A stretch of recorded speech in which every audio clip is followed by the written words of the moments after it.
Hey guys, glad you're here to review for the AP exam, and our first topic for today is to discuss kind of the background of colonialism in North America and the events leading to and results of the French and Indian War.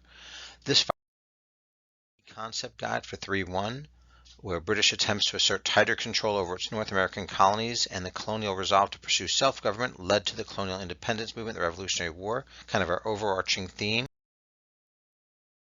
The theme for today is about the competition amongst the British, French, and American Indians for economic and political advantage in North America, which culminated in the 7 Years' War, also known as the French and Indian War.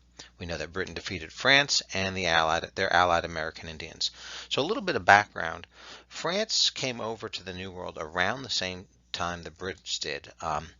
In fact, they settled Quebec in 1608, but unlike the Brits, who grew their territories, the French really didn't. And in fact, by the 1700s, there are only a few thousand French colonists living in the territories themselves. Mostly either, I think, 6,000 by 1750, compared to 2 million that lived in the British 13 colonies.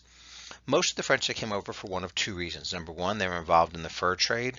And number two, they were also involved in Jesuit missionaries coming to convert some of the Native American groups to Indians.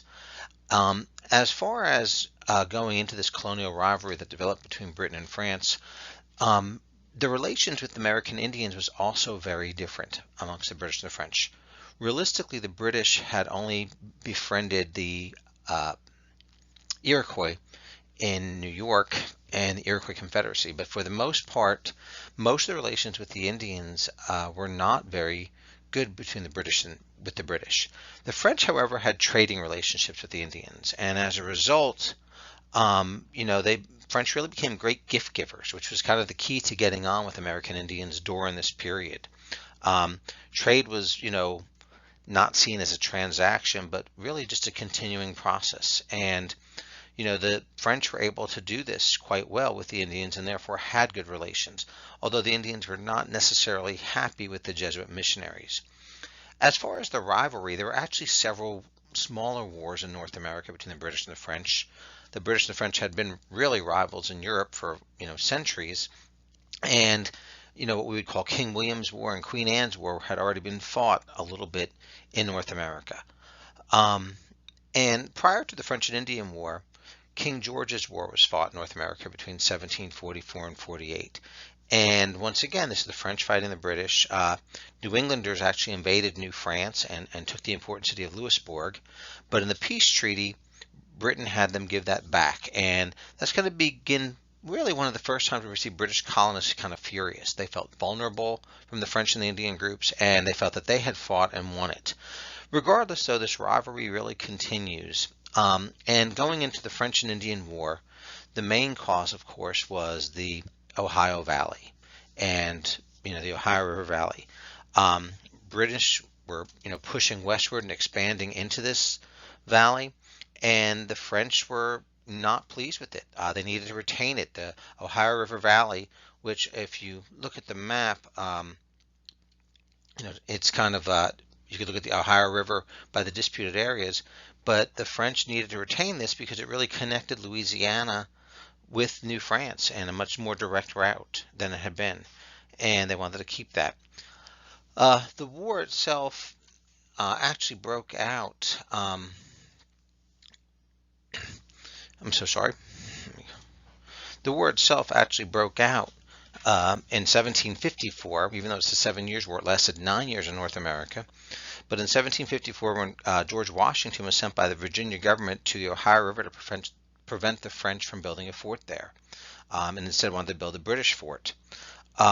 Washington was defeated by the French, but this triggered the war, and ultimately the Indians sided with the French during this war. One important thing that comes from this war, or right before this war, was the Albany Congress.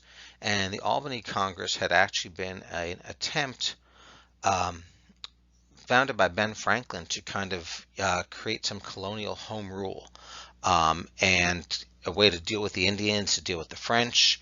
And the delegates who were sent to Albany actually adopted it from the different colonies. However, the individual colonies rejected it. They felt it was not enough independence, bringing them too close together. The British government also rejected it as they felt it was too much independence.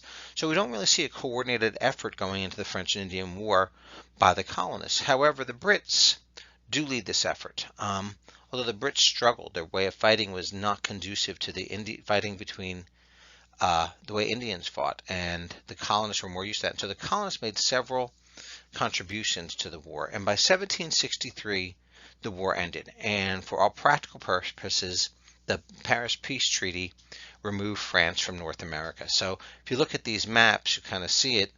French had actually quite a bit of land in 1750, but like I said, only 6,000 people. But by 1763, the French are mostly out of North America, although they do retain their Caribbean possessions, which are far more lucrative and financially beneficial to the French than Louisiana or Quebec. Okay. One other important for the British colonists is that we're going to see an end of salutary neglect. The French and Indian War cost the British government a lot of money, and they needed to pay for the war.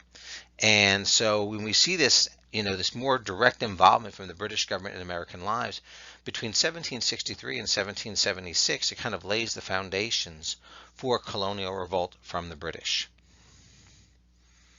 Okay. As far as land gains in North America, like I said, the French pretty much lost most everything. And you see, pre-war, post-war, the Louisiana Territory, which had been French, was ceded to Spain for their help in the French and Indian War in 1763. So the Spanish retained control of the port of New Orleans, which is going to become important in the future. The British gained, all the land in the Ohio River Valley and between the Mississippi and St. Lawrence rivers, as well as in addition to gaining much of Canada and Quebec. And so we'll see this as well. We're also going to see some immediate problems right after the war.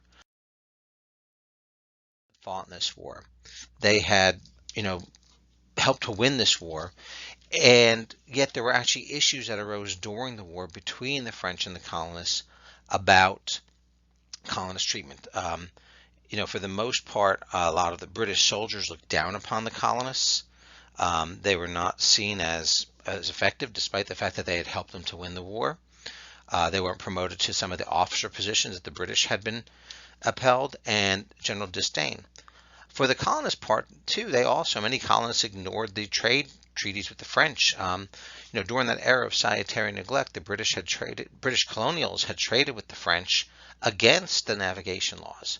And, this issue came in full force during the war. There were still colonials who were trading with the French, despite the fact that the British Empire was at war with France. And that really enraged a lot of the British. And so these issues were kind of brought up during the war. But then the most important issue that arises directly after the war was what to do with the Native Americans. In fact, American Indians in the Ohio River Valley region were angered at British treatment during the last years of the French and Indian War. The Indians had sided with the French mainly because protection under the French was better, and treatment under the French was better than with the British, where the British were constantly grabbing their land and breaking their treaties.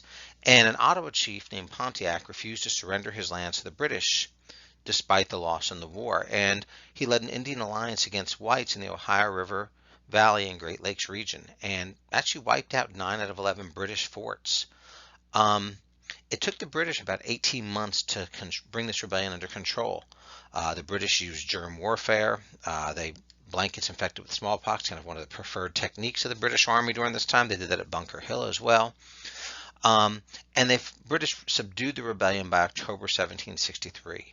But also the British recognized they couldn't do much to stop the rebellion. And in response to the rebellion, King George III signs the Proclamation of 1763. And if you look at this map, you can see the line there. What this did, it drew this line from Canada to Florida along the crest of the Appalachians. And part of the British reason was really twofold. Number one, they wanted to settle the disputes with the Indians a little more fairly to discourage future uprisings like Pontiac's uprising. But they also couldn't protect the colonists who felt that that was their land. They had the right to move there. And the colonists themselves were infuriated. They viewed this edict as being permanent. Many war veterans felt betrayed. Land speculators argued the land was, should be the British. And many colonials just simply ignored the British proclamation and settled west of the Appalachians, inviting conflict with the Indians. And this is going to be kind of the first seed that we'll see in conflicts really between the British government and the colonial governments, which will be further intensified by issues over taxation, which we'll talk about in our next video. Without representation.